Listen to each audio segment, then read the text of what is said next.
Você está ouvindo Cantos do Sabiá. Cantos do Sabiá, o podcast do Centro Sabiá.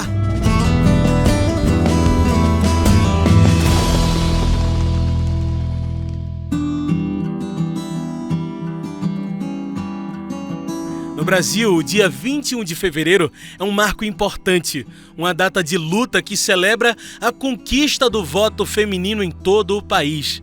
A trajetória das mulheres em busca desse direito vem de muitos anos, bem antes de 1891, quando a luta já estava de pé para incluir, por lei, o voto das mulheres como um direito garantido.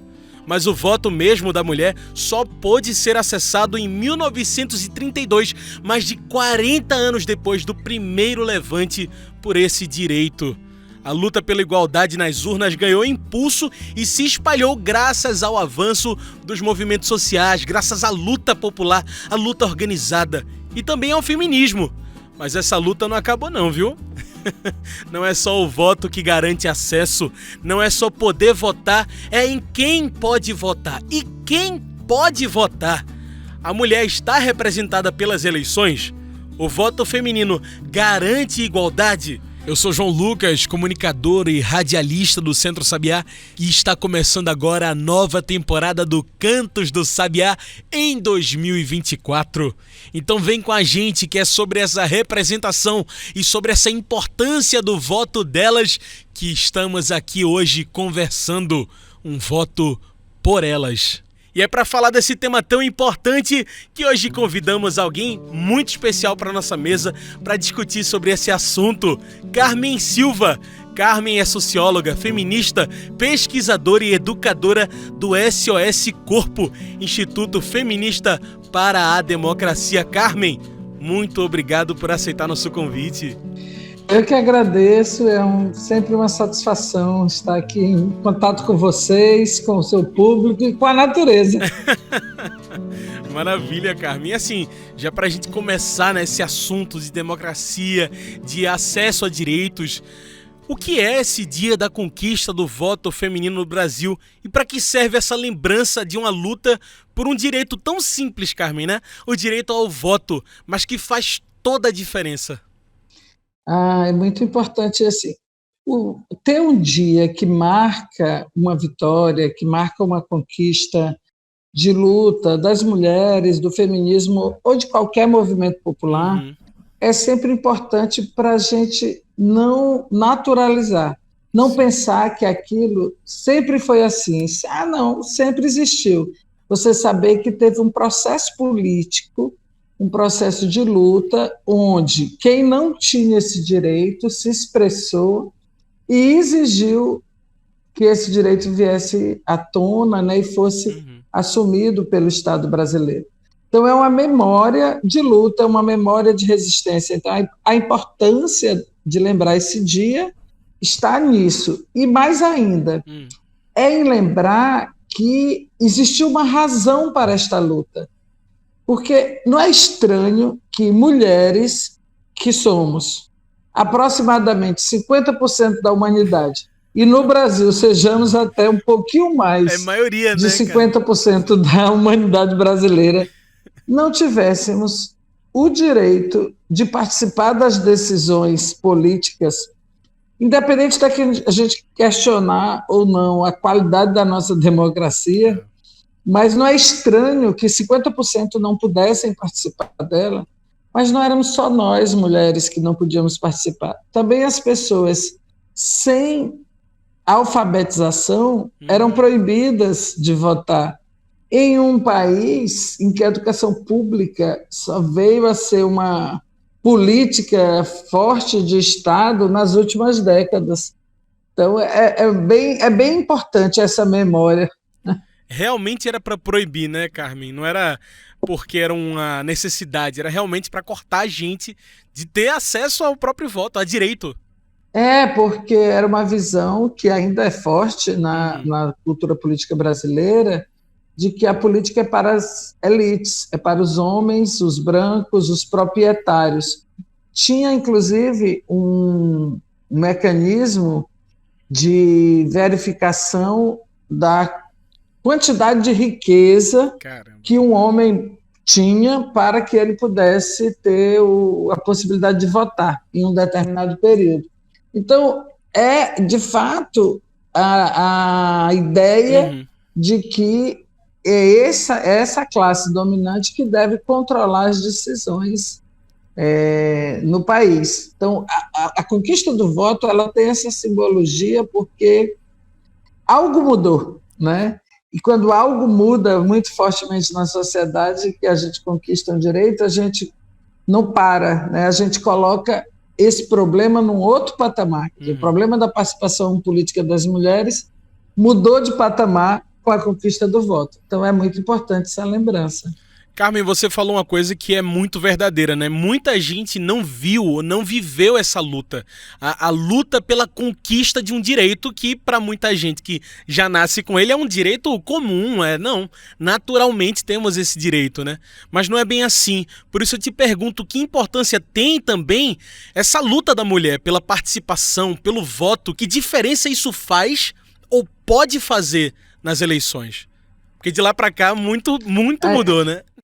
Muito, né? Eu acho que a luta continua sendo a luta pela participação política. Naquele momento, o objetivo era o direito ao voto. E hoje, a gente tem um objetivo muito grande no feminismo, que é a paridade. Assim.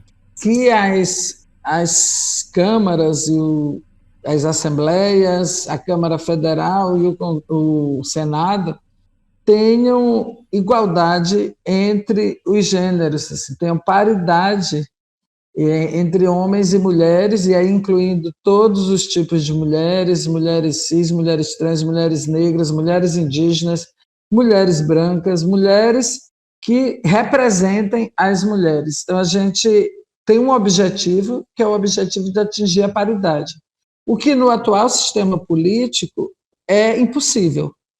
É impossível. Então, o atual sistema político ele é feito para não ter uma representação substantiva das mulheres, do povo preto, dos indígenas, da juventude. É muito pequena, é muito pouco expressiva a representação da juventude no Congresso Nacional. Então, a luta, relembrar o voto, ela tem também essa simbologia de saber e tornar público que a luta pela participação política das mulheres ela continua, só que com outro objetivo agora, que é uma mudança radical no sistema político que possibilite a geração de paridade entre os gêneros na representação. Interessante, porque é exatamente isso que você falou, né? É a mudança agora, né? O novo patamar de uma luta muito interessante. E aí você já cantou essa pedra, né? Mas só para a gente ter uma dimensão desse impacto em eleições, olha esse dado. No Brasil, 52,7% do eleitorado são mulheres. É mais da metade dos nossos votos do país. Mesmo assim, são elas que enfrentam essa falta de políticas públicas específicas, a violência de gênero, a dificuldade no acesso à educação, a participação política, com menos de 15% dos parlamentares no Congresso em 2022, por exemplo. Então, bem recente, né? Por que isso acontece, Carmen? O que falta por essa participação na tomada de decisão para além do voto, né? Porque, certo, o voto está aqui, mas será que isso significa participação? Significa, porque a gente também não pode desprezar essa conquista. Mas é como eu disse, isso coloca a situação em um outro patamar. Mas, como a gente pode ver também, significa pouco, já que nós somos mulheres a menos de 15% no Congresso Nacional. Então, nós votamos, mas nós não somos votadas. Sim, né? Pois é. E a gente conquistou o direito de cotas, né, de 30% na apresentação das candidaturas dos partidos políticos, porque no Brasil só partidos políticos podem apresentar candidaturas nas eleições, e nós conquistamos também com luta, que foi um outro patamar desta luta pela participação política, o direito de 30%. Mas a força do patriarcado é muito grande, porque os partidos que não cumprem, e uma grande maioria não cumpre, a cota de representação de mulheres de 30% nas chapas que eles apresentam no Tribunal Eleitoral para as eleições, eles são anistiados de pagar multas relativas a esse descumprimento de um direito. Então, eles descumprem o direito, depois eles próprios votam no Congresso uma anistia para eles mesmos. Que loucura. Então, é uma loucura. E o direito de conquistado, que foi a cota de 30%, não é só número, é também recursos para as candidaturas, é também tempo de propaganda eleitoral. Mais recentemente, isso foi estendido também à representação de pessoas negras, não só mulheres, mas mulheres e homens negros. Ampliou-se a obrigatoriedade do apoio para a população negra pelos partidos políticos que apresentam nomes para as eleições. Todavia, isso foi insuficiente e isso também não foi cumprido e também é anistiado pelo Congresso Nacional. Então, para dar um exemplo de como esse sistema político ele não possibilita que a gente atinja a paridade. Mas não é só isso. A exploração e dominação dos homens sobre as mulheres, ela é uma estrutura da sociedade, não só brasileira, é o que a gente chama de sistema patriarcal, se funda nisso, e ele se associa com o racismo, se associa com o capitalismo, né, e faz com que as mulheres, especialmente as mulheres negras, seja o setor da sociedade que tem menos acesso a recursos materiais, que vivem na situação de pobreza, nos lugares mais inóspitos. Então, isso dificulta a participação política. Não dificulta só a participação eleitoral, dificulta a participação política em movimentos sociais, em partidos e em eleições. Tanto é assim que nos próprios movimentos sociais, há pesquisas que demonstram isso, o nível de participação das mulheres, e especialmente das mulheres mais pobres, das mulheres negras, ele se dá muito mais no plano municipal, no máximo no plano estadual. Quando chega para o plano federal, num país continental como é o Brasil, a participação é mais masculina. Por que isso? Porque para nós mulheres, nos desresponsabilizarmos com o cuidado das crianças pequenas, dos idosos que estão sob a nossa guarda e do próprio trabalho doméstico de produzir a alimentação, a limpeza para homens e mulheres adultos, é um exercício muito difícil, porque não há retaguarda do Estado nem das empresas. Você acaba tendo que pedir para uma vizinha ficar com seu filho ou pagar R$50 para uma menina que vai cuidar dos filhos menores para poder... Porque muitas mulheres na situação de pobreza não têm condição de ter uma babá, uma empregada doméstica, o que já seria colocar outras mulheres sem condições de participar, né? O ciclo continua, né? Restringe.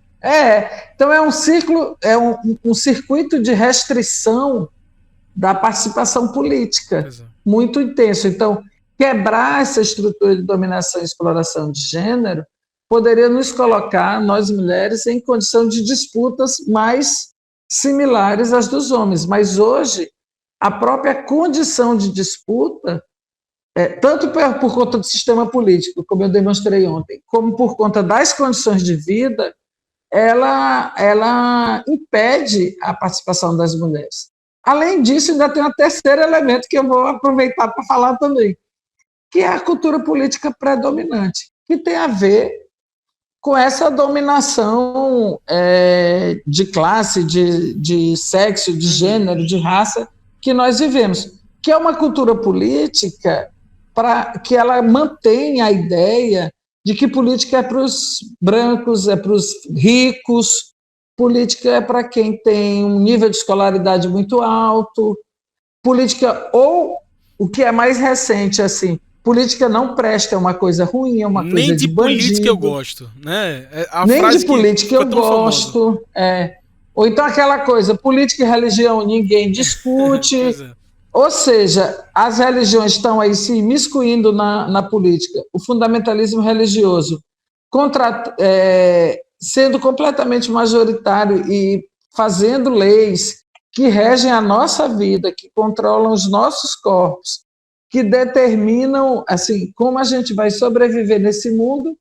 E a cultura que predomina é de que religião e política ninguém discute, que não tem nada a ver, que política é ruim e tal. Então, essa forma de pensar, ela se acopla numa tradição brasileira que é a tradição de que política serve para a gente se escorar em pau que dá sombra, né? Serve para você dar o jeitinho, para você pedir o favor para aquele conhecido que você tem, que é amigo do amigo do amigo do deputado e, portanto, vai conseguir uma colocação para sua filha, vai conseguir lhe beneficiar de alguma maneira. Essa cultura, ela é muito ruim. E a gente que faz movimento social, o Sabiá que constrói o movimento aí, né, de agroecologia, a gente aqui, né, que apoia e constrói o movimento feminista, a gente batalha muito para fazer uma formação política contra essa cultura, porque essa cultura, ela mora dentro de nós, mora dentro da população, e ela impede que a gente lute por direitos. Então, se a gente não rompe esse modo de pensar, a gente não se organiza coletivamente para lutar. Então você veja, isso que você traz, Carmen, nessa sua fala a gente já vê como o próprio direito ele é constantemente contestado, né? Porque o direito pelo voto é posto, mesmo assim ele é contestado. O direito à participação política é posto e mesmo assim ele não é respeitado. Então você vai vendo que o retrocesso ele acontece silenciosamente ou gritando mesmo, né, Carmen? Às vezes é silencioso, às vezes é na pancadaria, né? Mas o problema é esse. O fato da gente conquistar um direito é um momento da luta. A luta é muito maior do que isso, né? A luta é muito maior. Quando a gente conquista uma coisa, assim, tipo, o direito à participação política é uma luta enorme. Sim. A gente conquistou o direito ao voto, colocou no outro patamar. A gente conquistou o direito à cota nas listas dos partidos, né, de 30%. A gente atingiu um outro patamar, mas isso não alterou o fundamental, que hoje a gente só tem 15% de participação no Congresso Nacional. Pois é. E é o máximo que a gente já chegou, porque até a legislatura 2 para trás era 9%, 10%. Isso, perfeito. Né? Então, a luta ela é muito maior, mas quando a gente conquista uma pequena parte, isso dá um ânimo para o movimento seguir lutando, né? Seguir batalhando. E ainda assim, quem era contra o direito no período da luta continua contra. Isso. Então, vai estar sempre tentando impor retrocessos, fazer com que a gente retroceda naquilo que a gente já conquistou. Um voto por elas e delas também. É direito, é dever, é democrático. Bora votar, minha gente. Vamos, galera, mulheres! Bom, agora a gente faz uma pausa em nosso papo de democracia. Mas fica aí, que esse nosso papo volta já. E olha, antes da gente ir para esse intervalo, eu já começo a falar da campanha do Centro Sabiá, Minha Feira, Minha Sacola, Nosso Planeta. A campanha do Centro Sabiá pelo uso de sacolas biodegradáveis. A partir de fevereiro, em todas as primeiras feiras no mês dos espaços agroecológicos das Graças, Setúbal e Santo Amaro, no Recife, não haverá distribuição de sacolas plásticas. Leve a sua sacola retornável. Cada vez mais pessoas estão aderindo à campanha Minha Feira, Minha Sacola, Nosso Planeta. Essa é uma iniciativa do Centro Sabiá e da Rede Espaço Agroecológico, com o objetivo de transformar a maneira como consumimos e levamos nossos produtos nas feiras agroecológicas. Se liga no depoimento da feirante Rosinete, da Feira de Santo Amaro e também Setúbal. Eu sou Rosinete, faço parte da Feira de Santo Amaro e da Feira de Setúbal. E o primeiro dia de fevereiro nós estamos fazendo campanha sem sacola, sem plástico, né? Vamos minimizar o lixo do meio ambiente. E assim, gente, é tão agradável a gente trabalhar sem plástico, né? É menos um custo para nós, que a gente tem muito custo com sacola plástica. E assim, A gente fez uma campanha, foi tão legal em Setuba e aqui em Santo Amaro também, né? Foi zero de plástico hoje. Eu espero que continue sendo assim, né? Que é menos um custo para nós e o meio ambiente agradece. Tá aí, Rosinete lá da Feira de Santo Amaro deu o recado. Quer entender mais? Então vem ouvir Minha Feira, Minha Sacola, Nosso Planeta. Já parou para pensar quantas sacolas plásticas você acumula em cada feira? Depois de usadas, elas continuam por aí, poluindo e contaminando os solos e as águas. As feiras agroecológicas convidam você a fazer parte da campanha Minha Feira, Minha Sacola, Nosso Planeta. Lembre-se sempre de levar sacolas retornáveis para a feira. Além de consumir alimentos agroecológicos, precisamos reduzir a produção de lixo plástico. Minha Feira, Minha Sacola, Nosso Planeta. Uma campanha do Centro Sabiá e da Rede Espaço Agroecológico.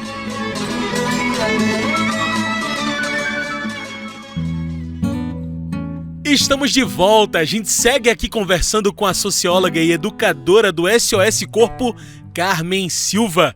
Hoje nosso assunto é Um Voto por Elas, a conquista do voto feminino no Brasil. Carmen, estamos em ano eleitoral em todo o país. Em 2024, votamos para os cargos de prefeitura e vice-prefeitura, vereadores e vereadoras. As eleições acontecem no dia 6 de outubro. Carmen, faz sentido essa discussão, a gente discutir também eleição e gênero? Por quê? Totalmente, né? Faz todo sentido, e acho que o que a gente conversou na primeira parte do programa demonstra isso. Porque as condições de participação são ruins, o sistema político é excludente, a cultura política nos afasta das possibilidades de ter cargos de representação. Porém, é contra tudo isso que a gente luta, então a gente tem que participar e participar ativamente. Quer dizer, as candidaturas de mulheres são muito importantes e hoje muitos partidos políticos, inclusive a direita e o centro e a extrema-direita, que sempre foram contra nossas pautas, sempre foram contra a luta feminista, elas hoje fazem propaganda buscando atrair mulheres para seus partidos. Por que isso? Porque nós estamos avançando na nossa luta e nós conquistamos vários direitos, inclusive o direito de recurso, de propaganda eleitoral e de cota de 30%. Então, até a direita busca atrair. A esquerda também está fazendo esse movimento, mas a esquerda, os partidos de esquerda sempre foram aqueles partidos que apoiam as lutas feministas. Nem todos apoiam todas as lutas, mas se tem algum partido que apoia as lutas feministas, são os partidos de esquerda. Então, é muito importante que as mulheres se candidatem por partidos de esquerda, e aí tem uma miríade para escolher, e busquem dentro desses partidos batalhar pela paridade, batalhar por recursos, batalhar por propaganda, por estrutura para fazer suas campanhas. Porque, infelizmente, as campanhas no Brasil são campanhas ricas, né? Apesar da gente ter tido uma conquista que foi o financiamento público, mas os caras donos do poder, eles driblam tudo, eles ampliam o financiamento público, que encarece muito as campanhas, e eles driblam, fazem formas de receber recursos privados, como doações, como materiais, de forma muito ostensiva, inclusive, nas campanhas eleitorais. Então, as mulheres que se candidatam, elas têm que travar uma luta na sociedade para poder se candidatar, para enfrentar tudo aquilo que eu falei, mas também uma luta dentro dos partidos, do qual assim, o movimento feminista é muito solidário, existem muitas feministas dentro dos partidos que buscam organizar as mulheres daquele partido, dos partidos de esquerda, né, para poder conquistar recursos internos para suas campanhas, que é muito difícil. É uma disputa interna, inclusive. É uma disputa grande, né? É uma disputa. Obviamente, as mulheres dentro dos partidos de esquerda, elas não têm uma única posição política, elas são de várias tendências, têm suas divergências, e isso é normal, porque não é por ser mulher que a gente pensa igual, isso é uma essencialização, Mas, nesse ponto, as mulheres das várias correntes, dentro do PT, dentro do PSOL, dentro do PCdoB, dentro da rede, elas têm muita articulação e se unem para conquistar recursos partidários, que são recursos de poder, tanto financeiros, como de propaganda, como de espaço nos palanques, né?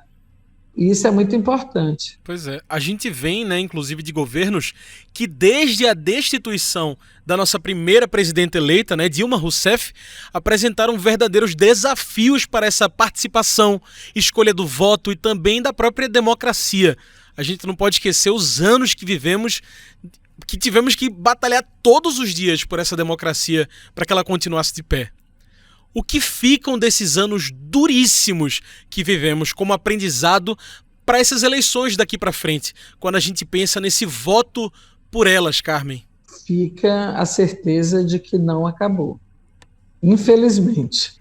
A gente, com a eleição do presidente Lula, e eu acho que a eleição foi muito importante e teve uma força grande dos movimentos sociais, a gente não pode esquecer que foi uma eleição apertada. Assim, a votação demonstrou que a força fascista que estava no governo até aquele período mantinha força.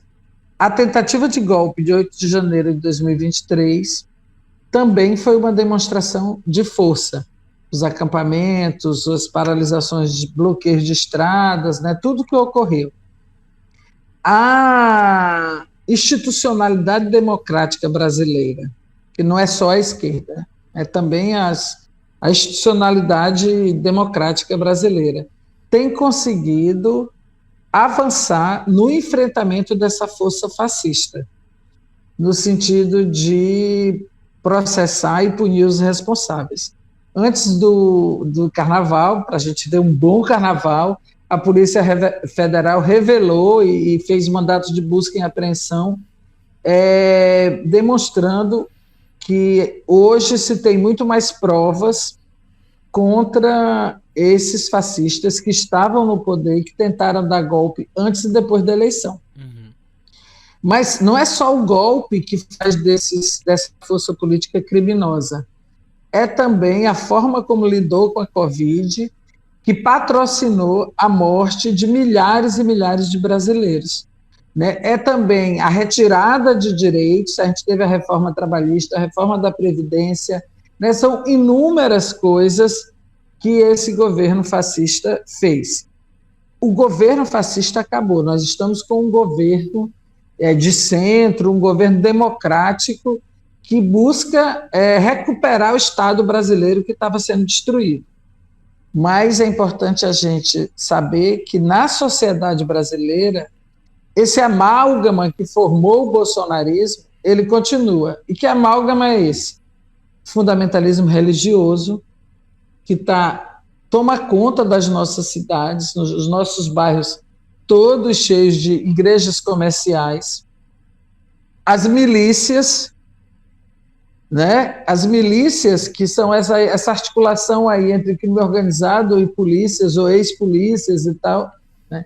Essa força, ela permanece e tem muito enraizamento. E ainda isso, a milícia digital, porque a forma como a política de desinformação que foi, não é nem que foi instalada, mas foi impulsionada, porque já existia antes, né? Mas foi impulsionada pela estrutura das redes sociais e por essa força política bolsonarista, que agora está sendo desmascarada com provas, ela permanece ainda. O impacto das provas e possivelmente a prisão, a gente já teve, né, a prisão de alguns mandantes, mas a prisão não só da raia miúda que invadiu o Planalto, que ficou nos acampamentos, mas a prisão de mandantes, de militares, de financiadores, de articuladores do golpe e do governo Bolsonaro, do golpe contra a presidenta Dilma, do governo Bolsonaro e da tentativa de golpe contra o governo Lula. se a gente conseguir que o grito popular, sem anistia, ele vigore, a gente vai imprimir uma derrota maior ainda do que foi a derrota eleitoral. Uhum. Então, o que fica para a gente é a sabedoria de que essa eleição 2024 é um momento singular da história do nosso país. Não é apenas uma eleição municipal. Ela vai ser a prova dos 9. A prova de até onde a gente conseguiu ir na derrota às forças fascistas, né, que não é só no Brasil. Essa extrema-direita fascista está se articulando no mundo todo. É verdade. A gente teve a eleição de Milei na Argentina, corre risco de Trump nos Estados Unidos, tem na Hungria, tem, sabe, é uma articulação mundial. Uhum. O fascismo ele é sempre requisitado pela burguesia no momento de crises do sistema capitalista, quando elas são muito fortes. É o que a gente está vivendo agora. Então, o fascismo vem para o centro da sala para manter essa dominação capitalista. Então, é muito perigoso esse momento que a gente está vivendo mundialmente. E as eleições municipais, elas vão ser a chamada prova dos 9, né? Que é, não sei se ainda se faz prova dos 9 nas escolas, mas quando a gente está na matemática, né? A prova dos 9 que é para você ver se a conta bateu, se está certa mesmo. Então, a gente vai verificar o quanto a gente conseguiu empurrar para fora do espaço político as forças fascistas. Então, todo mundo, é a tarefa principal, é a eleição municipal. É a tarefa principal. Porque não é só vamos eleger alguém que a gente concorda, meu partido vai sair mais forte, vou eleger uma pessoa negra, eleger uma mulher. Isso tudo é muito importante. Mas derrotar o bolsonarismo é fundamental. E se ele for preso antes desse período eleitoral, vai facilitar. Mas a gente não tem certeza, né? Pois é, a gente viu aqui uma conversa extensa que é mergulhar na política, né? E a gente não pode repelir isso, a gente não pode achar ruim essa discussão política. Estamos retomando caminhos democráticos em todo o país. A prova dos 9, essa prova da verdade, ela é essencial para esse novo momento político que vivemos hoje. Muito bem, como a nossa conversa está chegando nos finalmente, Carmen, eu trago o quadro especial do nosso podcast que a gente pergunta a todo mundo que passa aqui. Você é a primeira do ano de 2024 nesse quadro que é o Mete o Bico. Carmen, pensando nessa nossa conversa, no cansaço político bem verdadeiro que vivemos também, mas na importância dessa luta constante, eu te pergunto, como a gente faz esse voto ser democrático, um voto delas e também por elas? Mete o bico. Eu espero que a gente faça com que o voto por elas seja o voto delas e o voto deles, porque é uma responsabilidade de todo mundo, né, todos homens e mulheres, alterar o quadro de representação política que a gente tem no Brasil. Como eu espero que também pessoas brancas escolham pessoas negras para votar. Eu espero que também os homens escolham mulheres para votar. Que os urbanos escolham também pessoas rurais, que escolham pessoas indígenas para eleger, porque assim a gente vai alterando a representação. A gente vai fazer esse voto ser democrático, essa eleição ser democrática, quanto mais participativa ela for.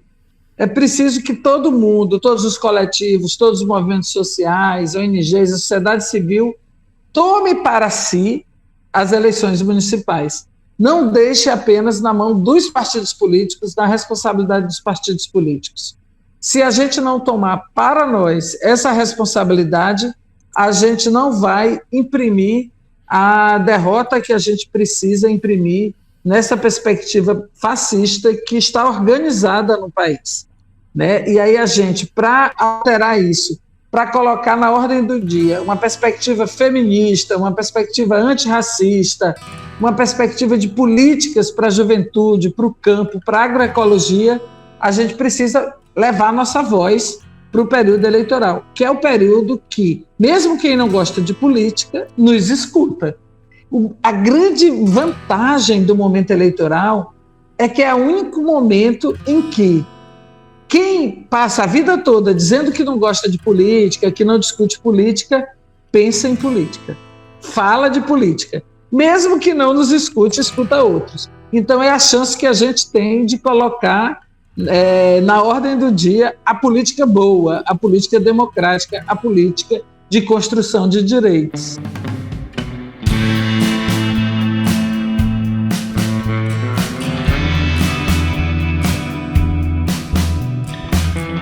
É isso, Carmen, muito obrigado pela sua participação. Vamos precisar de todo mundo. 1 mais 1 é sempre mais que 2. Muito bom, para banir do mundo é uma operação. Olha aí.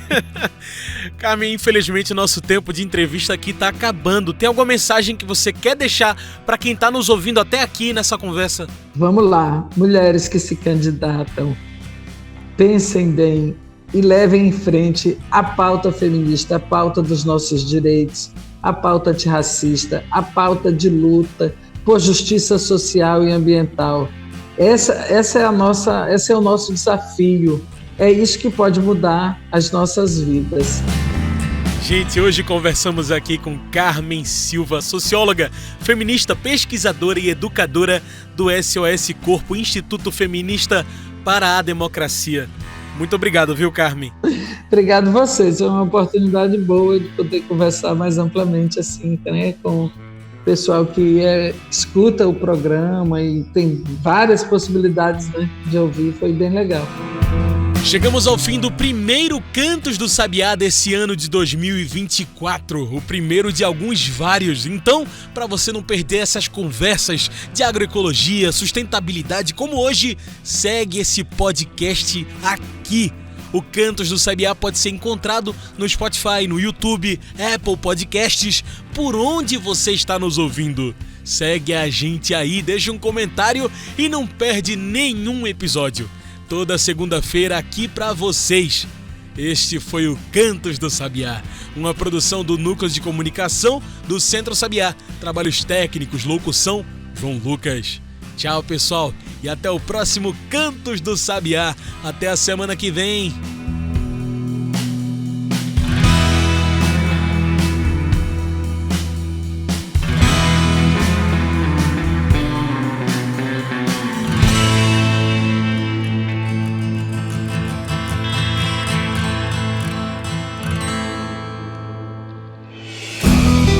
Você ouviu Cantos do Sabiá. Cantos do Sabiá, o podcast do Centro Sabiá.